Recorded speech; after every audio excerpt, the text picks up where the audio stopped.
cette table ronde particulièrement importante qui s'adresse à toutes les activités, on va dire, de prévention et de dépistage chez l'enfant. Alors, Madame Ktseni est les chefs de service d'ophtalmologie pédiatrique à Casablanca et je suis très contente qu'il y ait un service d'ophtalmologie pédiatrique, ce qui n'est pas simple, au sein d'un service d'ophtalmologie adulte. Elle va nous parler des dépistages des troubles visuels chez l'enfant. Et juste après, on aura le docteur El-Jalil qui va nous parler de la santé bucco-dentaire de l'enfant, place du pédiatre dans le dépistage. Donc, on commencera par le dépistage troubles visuels chez l'enfant. On donnera l'occasion de quelques questions avant de passer à la deuxième conférence et pour conclure avant de passer au symposium.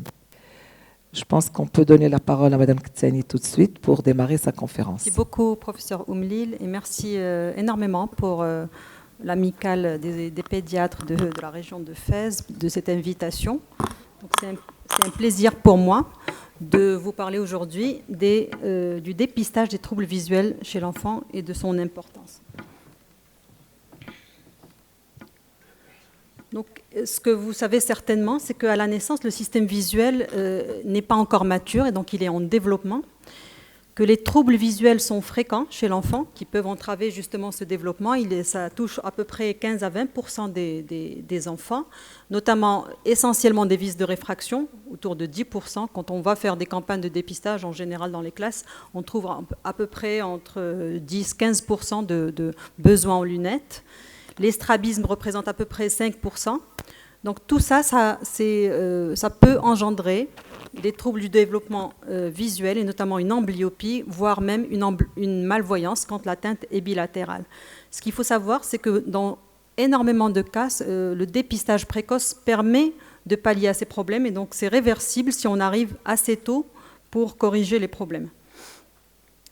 On doit passer certainement par quelques rappels, ce n'est pas des choses que vous maîtrisez forcément, l'anatomie, la physiologie de l'œil. Donc je rappelle tout simplement que l'œil est une sphère avec des tuniques, cornéosclérale à l'extérieur, donc juste en dedans la choroïde avec l'UV, la choroïde, le corps ciliaire et l'iris, et tout à fait en dedans la rétine qui est le tissu noble de l'œil qui va transformer la lumière en influx nerveux et en information qui va être acheminée au cerveau. Donc, à l'intérieur de ce globe oculaire, il y a ce qu'on appelle les milieux transparents. Quand ils sont transparents, justement, l'image est correcte et quand il y a des troubles de la transparence, ça peut entraver la vision.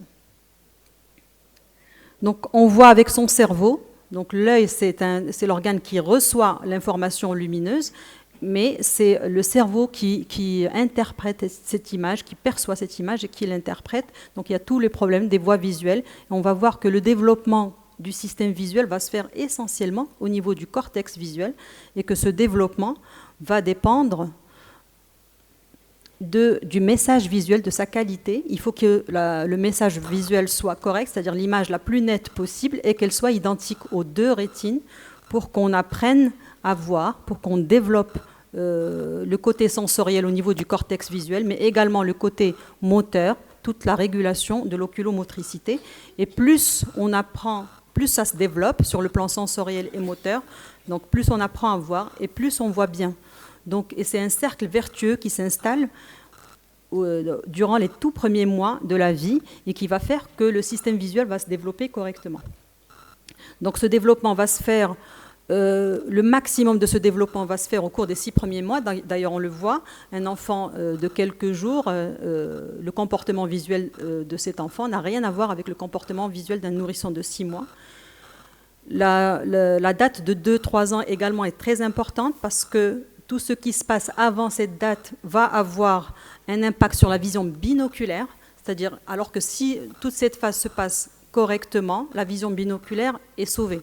On va dire, si on a un problème après 2 ans, même si on a un trouble d'une amblyopie, une perte de la vision binoculaire, on sait que si on rattrape le coup assez vite, on peut récupérer cette vision binoculaire. Alors que si le problème arrive avant l'âge de 2 ans, en général, même si on arrive à récupérer une amblyopie, la vision binoculaire est en général très faible. La charnière de 6 ans est importante parce qu'on sait que tous les problèmes qui arrivent avant l'âge de 6 ans vont avoir un impact, et notamment une amblyopie. Alors que si un problème, par exemple une cataracte traumatique arrive à l'âge de 9-10 ans, on sait que si on traite cette cataracte, la récupération va se faire de manière assez vite. Et on n'aura pas d'amblyopie. Donc ces charnières de 6 mois, 2 ans et 6 ans sont importantes en matière de développement visuel. Bien sûr, la plasticité cérébrale persiste même au-delà, et c'est ce qui nous permet de récupérer quand même, ne serait-ce que partiellement, une amblyopie, même si la prise en charge est un petit peu tardive. Mais le plus important, c'est d'arriver avant l'âge de 6 ans et donc avant l'âge de la scolarité. Je rappelle également les étapes de développement, donc brièvement. À la naissance, on ne peut pas avoir tous les réflexes psychovisuels. On a le réflexe photomoteur qui est positif, on a un clignement à l'éblouissement, une forte lumière entraîne un clignement, et puis une attraction, une discrète attraction à la lumière douce et au visage humain. Donc les tout petits, même à quelques jours, s'ils sont réveillés, ils sont intéressés par le visage qu'ils voient de manière très proche. Mais ils ne sont pas encore capables de vraiment fixer. La fixation ne se développe qu'à la fin du premier mois. C'est là où le regard devient un petit peu, entre guillemets, rigide, c'est-à-dire on fixe, alors qu'avant, c'est un regard un petit peu mou, un peu dans le vague. La fusion, c'est-à-dire pouvoir fusionner les deux images des deux yeux, se développe au 3e mois. C'est pour ça que parfois, chez des enfants, même sans pathologie, on peut avoir des mouvements en éso ou en exo sans que ce soit forcément pathologique avant l'âge de 4 mois. Mais après l'âge de 4 mois, ça n'est pas physiologique, c'est pathologique. Au 4e mois, donc, se développe la poursuite lisse assez importante, la convergence, et puis commence la coordination œil-humain. Donc l'enfant commence à voir la profondeur, à vouloir attraper les choses qui l'intéressent. Donc à 4 mois, donc, si on a des mouvements de strabisme, de déviation, ça n'est pas, même si c'est intermittent, ça n'est pas physiologique, c'est toujours pathologique. Avant, ça peut être pathologique comme ça peut être physiologique. Alors, quelques notions pour qu'on parle un petit peu le même langage. La réfraction, c'est le fait que la lumière change de direction à la rencontre d'un dioptre. Donc, au niveau de l'œil, on a 2 dioptres qui sont la cornée, qui est un peu le 2/3 de la puissance réfractive de l'œil, et le cristallin, le tiers de la réfraction de l'œil. Donc, la lumière, les rayons parallèles qui viennent de l'infini sont réfractés sans effort sur le plan rétinien au niveau de la fovea. C'est pour ça qu'on voit net quand tout se passe bien. Donc les 2 dioptres principaux, c'est la cornée et le cristallin. On voit net de loin. Alors les amétropies, il y a les amétropies sphériques qui sont la myopie et l'hypermétropie. La myopie, c'est un œil trop long et donc la lumière est convergée en avant de la rétine et donc on voit un peu flou en fonction du degré de cette myopie. Par contre, de près, on va voir net. L'hypermétropie, c'est l'inverse, c'est un œil trop court et donc les rayons ne sont pas convergés à temps pour arriver net sur le plan de la rétine. Et donc on aura une image également ici floue. Mais l'hypermétrope, notamment les hypermétropes faibles ou moyens, ont la capacité d'augmenter la puissance de leur œil par l'intermédiaire de l'accommodation, donc le cristallin qui devient bombé. Et on peut faire le point grâce à l'accommodation, mais ça n'est pas physiologique parce que si on sollicite trop l'accommodation, on va avoir de la fatigue, des maux de tête, donc des symptômes que peuvent décrire les enfants, d'autant plus que actuellement la vision de près est extrêmement sollicitée avec le problème des écrans et qu'on voit des faibles hypermétropies qui avant n'arrivaient pas chez l'ophtalmo, qui arrivent maintenant parce que l'enfant se plaint de maux de tête, parce qu'il se plaint de voir troubles, d'asténopie, etc. Alors, à part les amétropies sphériques qui sont l'hypermétropie et la myopie, les amétropies cylindriques qui sont l'astigmatisme, où en fait, l'astigmatisme, c'est quoi? C'est que la puissance de l'œil n'est pas la même selon le méridien considéré. On a un méridien trop convergent par rapport à un méridien pas assez convergent. Donc, on a des images qui vont se focaliser sur 2 plans différents. Donc, c'est un petit peu complexe à comprendre, mais c'est sur le plan physique, on le comprend bien. Donc les astigmates vont voir flou, que ce soit de loin ou de près, surtout si l'astigmatisme, bien sûr, est important. Et donc ça peut être également source d'amblyopie et de troubles visuels.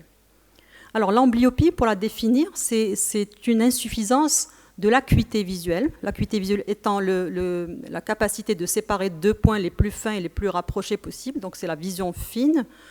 Elle peut être unie ou bilatérale et elle est en rapport avec la maturation du cortex qui ne s'est pas fait correctement parce que l'expérience visuelle n'a pas été correcte et donc ce cercle vertueux a été rompu et le cerveau donc, ne va pas se développer même sur le plan histologique et fonctionnel de telle sorte à ce que l'acuité visuelle s'améliore. Donc l'acuité visuelle va baisser et même restera basse.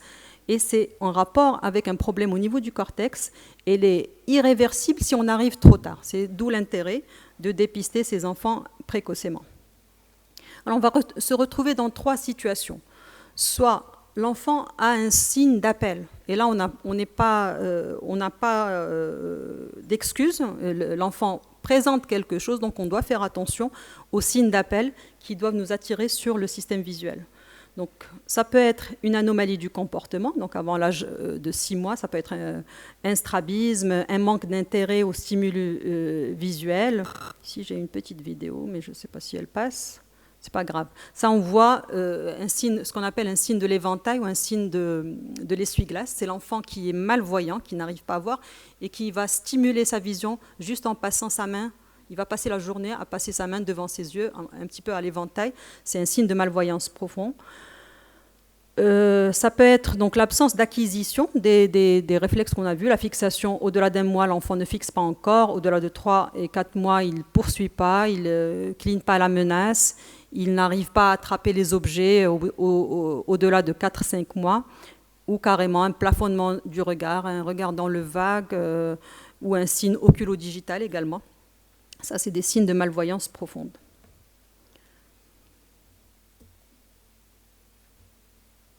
Donc, ça peut être, on a vu des anomalies du comportement, ça peut être une anomalie objective qui peut toucher n'importe quelle partie de l'œil. Ça va de la paupière, par exemple, ici, on a un angiome palpébral, donc on a un faux ptosis ou un vrai ptosis. Et donc, dès qu'on a l'axe visuel qui n'est pas dégagé, on va avoir un problème de développement visuel. Ça peut être au niveau de la cornée, donc une opacité, ou carrément ce qu'on appelle ici une mégalocornée, trop beaux yeux. Attention, quand on a une cornée comme ça de grande taille, et notamment quand elle n'est pas claire, un peu trouble, un peu bleutée, attention, c'est un glaucome congénital, et ça c'est l'urgence par excellence, il faut les opérer le plus vite possible. Donc ça se manifeste par mégalocornée, photophobie ici, larmoiement. Donc attention, ça c'est la grande urgence. D'autres anomalies objectives très fréquentes, c'est les strabismes.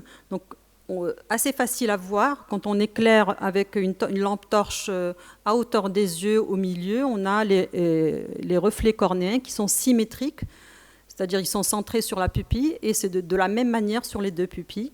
Quand on a un reflet qui est centré sur un œil, sur une pupille, et puis décalé sur l'autre œil, c'est un strabisme. Donc ici, c'est 2 cas d'ésotropie, c'est-à-dire de strabisme convergent.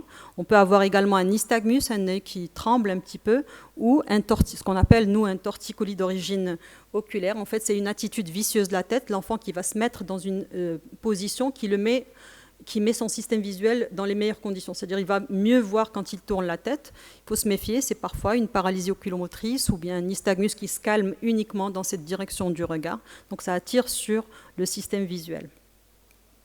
Alors, autre réflexe, devant tout strabisme, toute déviation, qu'elle soit suspectée ou évidente, il faut faire un examen ophtalmologique complet avec un fond d'œil dilaté, tout de suite. Ça n'attend pas un délai d'1 an ou de 2 ans ou de 4 ans, comme parfois on l'entend.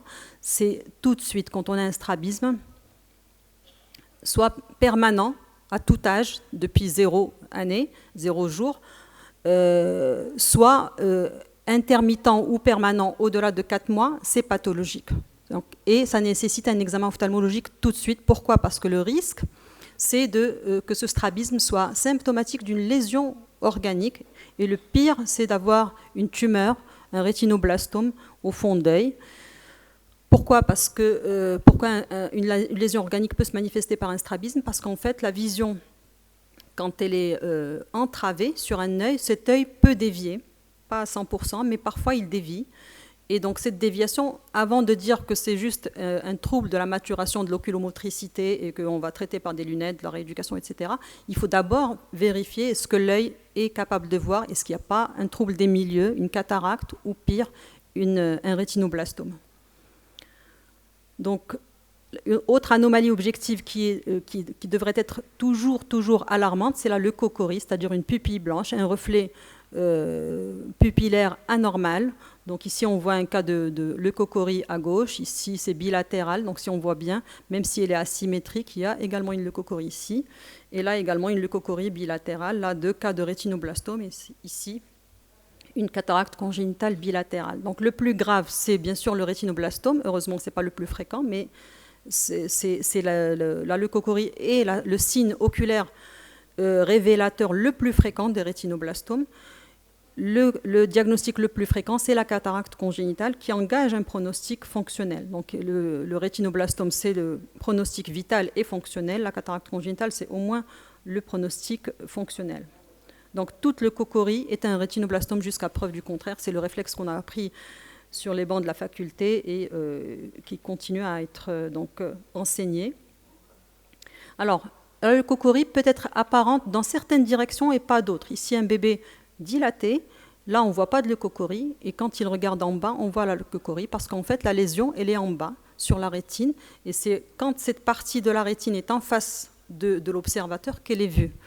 Autrement, là, la rétine en supérieur, en temporale, est normale, donc on a un reflet pupillaire normal. Donc je rappelle que le reflet pupillaire, c'est les yeux rouges, c'est la pupille avec le reflet rouge qui est tout à fait normal, qu'on voit sur les photos au flash, la nuit par exemple.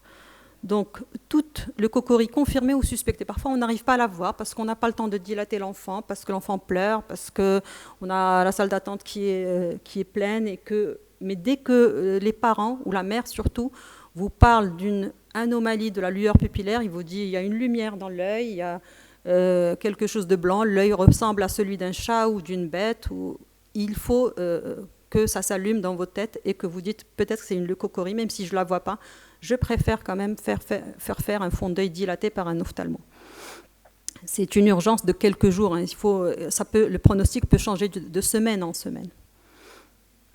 Donc, entre 6 mois et l'âge verbal, c'est un enfant qui va commencer à marcher. Donc, en plus de tout ce qu'on a vu, ça peut être un enfant qui est un peu maladroit, qui tombe, qui se cogne, qui fait des grimaces, qui s'approche trop de la télé, qui ferme un œil au soleil. Ça également, ça peut traduire un strabisme divergent intermittent, qui est photophobe.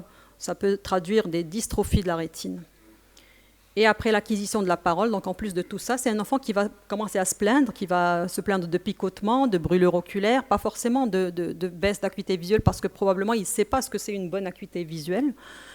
Donc il peut se plaindre de ne pas bien voir de loin, de près, ou il s'approche de son coloriage, de l'écran, etc. Il peut se plaindre même de céphalées. J'en ai vu des enfants à l'âge de 2 ans ou 2 ans et demi qui se plaignent de céphalées, qui sont soulagés quand ils portent leurs lunettes. Donc, si on a un signe d'appel d'un trouble visuel, que ce soit un comportement anormal, que ce soit une anomalie objective, que ce soit une plainte de l'enfant, l'examen ophtalmologique s'impose dès l'apparition des signes d'appel. On n'attend pas un délai. On examine les enfants à tout âge, à partir de quelques jours, on peut les examiner sans problème.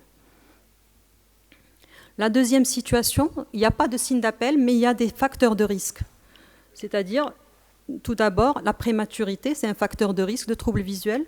Donc, dès qu'on a un enfant qui naît avant 32 semaines ou qui a un faible poids de naissance, même s'il est à terme, inférieur à 1500 ici, c'est pas 2500. 2500, actuellement, ça devient un peu normal, on va dire. Donc, 1500, pardon. Dès qu'on a des antécédents familiaux, que ce soit d'amblyopie, de troubles de strabisme, de cataracte, de vices de réfraction. Donc les myopes font des myopes, les astigmates font des astigmates en général. Et on a beaucoup d'hérédité dans les troubles visuels. Donc dès qu'on a une histoire familiale, il faut faire attention encore plus à ces enfants plus que d'autres. D'autres situations qui peuvent également être des facteurs de risque, l'infirmité motrice cérébrale, la trisomie 21, les malformations crânio-faciales, les craniosténoses, même un petit ptosis, Même s'il ne cache pas la pupille, il peut s'accompagner d'un vice de réfraction embryogène, les embryophytopathies bien sûr, et les expositions aux toxiques in utero. Donc dès qu'on a une situation à risque, on va faire un examen ophtalmologique assez tôt. La première année, moi je dirais plutôt les premiers mois. L'âge de 6 mois est très bien parce que les acquisitions fonctionnelles psychovisuelles sont complètes. Le comportement visuel, on peut examiner beaucoup de choses. Donc si on n'a pas de signe d'appel mais qu'on a un facteur de risque, on va examiner l'enfant vers 5-6 mois, c'est très bien. Au-delà, il devient un petit peu difficile, mais on peut toujours faire bien sûr ce dépistage.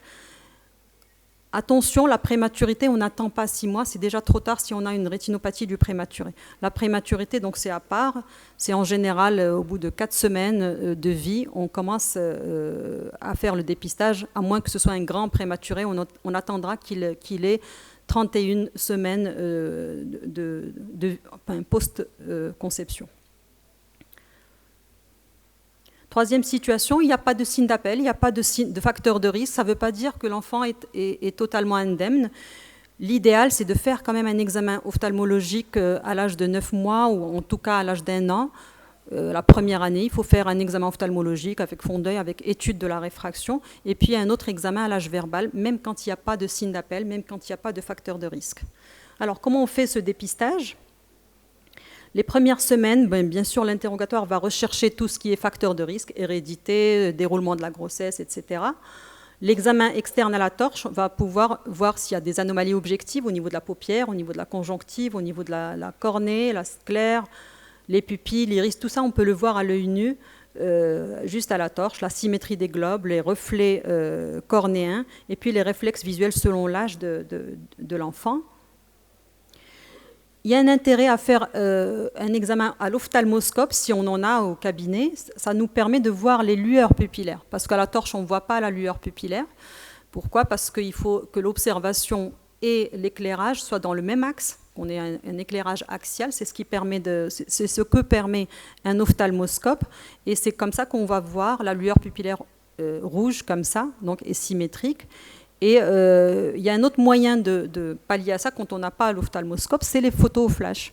Donc, et souvent, les parents vont prendre en photo leurs enfants assez souvent, tous les jours. Et parfois, c'est sur les photos au flash qu'on va voir la leucocorie. Et c'est intéressant de demander les photos, justement, ou de prendre l'enfant en photo au smartphone avec une lumière, en activant le flash. J'ai dépassé. Ouais, d'accord. C'est bien de me le rappeler. Donc, à l'âge préverbal, l'enfant ne peut pas parler. On peut s'aider de la réaction monoculaire à l'occlusion. Donc, ici, on a une amblyopie avec une cataracte. On ferme l'œil cataracté, il n'y a pas de réaction. On ferme l'œil sain. Bien sûr, l'enfant ne va pas accepter, même si on lui présente n'importe quelle chose intéressante.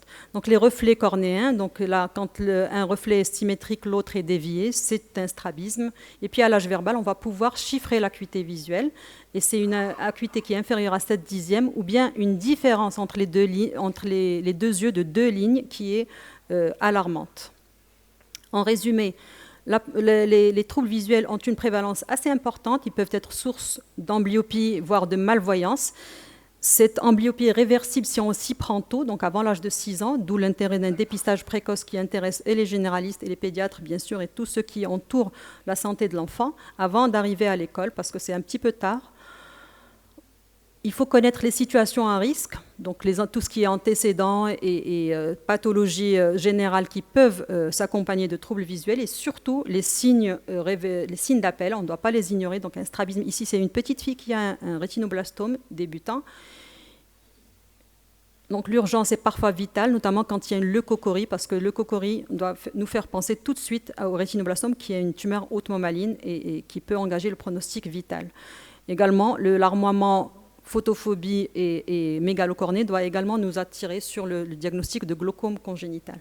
Donc je vais terminer par cette vidéo, si j'ai un peu le temps. C'est bon ?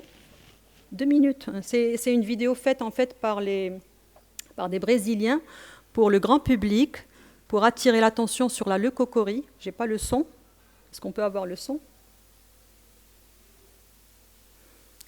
Qui est faite en arabe parce qu'il y a une communauté libanaise et syrienne importante au Brésil et qui a été faite dans toutes les langues pour dire que la photo flash, prenez la photo flash pour vos enfants et si jamais vous avez quelque chose d'anormal dans une lueur pupillaire anormale, donc consultez un ophtalmo, ça peut sauver votre enfant. Voilà, je vous remercie.